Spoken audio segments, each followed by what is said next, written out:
سلامونه دوستانو، جوړ په خیر. بشیر وطندوست یم. د نن ورځې لپاره مو د انګلیسي مهمې جملې راخیستې دي. Can I help؟ کولی شم زه کومک وکړم. My father has made me what I am today. نن جزار څه یم، زما د پلار په واسطه باندې زه نن یم، یعنې زما سره ډېر کومکونه کړي. Your dreams have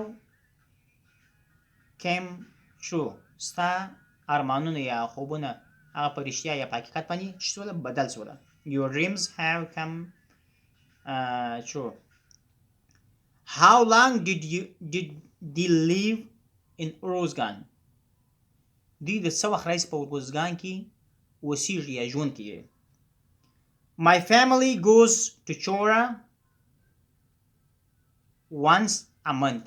زما کورنۍ یا زما فامیل یو واري په میاشت کې یو واري چورې ته ځي.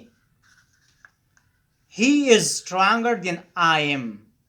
دی ډېر قوي دی تر ما ډېر زورور دی.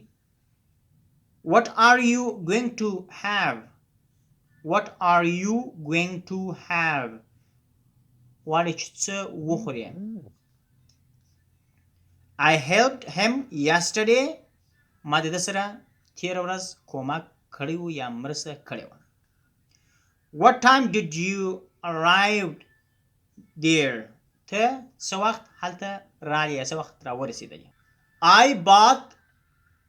bought a few eggs and a little milk. ما یو څه هګۍ او یو لږ اندازه شیدې رانیولې. I usually eat out. زه اکثره وخت د باندې ډوډۍ خورم، یعنې په کور کې اشپزي نه کوم. This is the book that I told you about. دا هغه کتاب دی چې د هغه په اړه باندې ما تا ته ویلې وه یا مې خبرې در سره کړې وې. Don't tell lies. درواغ مه وایه. I would prefer meat to fish. زه غوښې خوښوم یا غوښې غواړم چې وخورم د مایانو په پرتله باندې، یا تر مایانو تر غوښو مې د پسه غوښې خوښېږي یا خوند راکوي. May I go to the store? کولی شم زه اوس سټور ته یا مارکیټ ته یا مغازې ته ولاړ شم.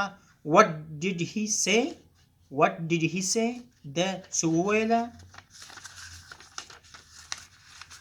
Could you bring me a pillow and blanket please? وبخښئ، کولی شئ چې تلتک او بالښت راته راوړئ.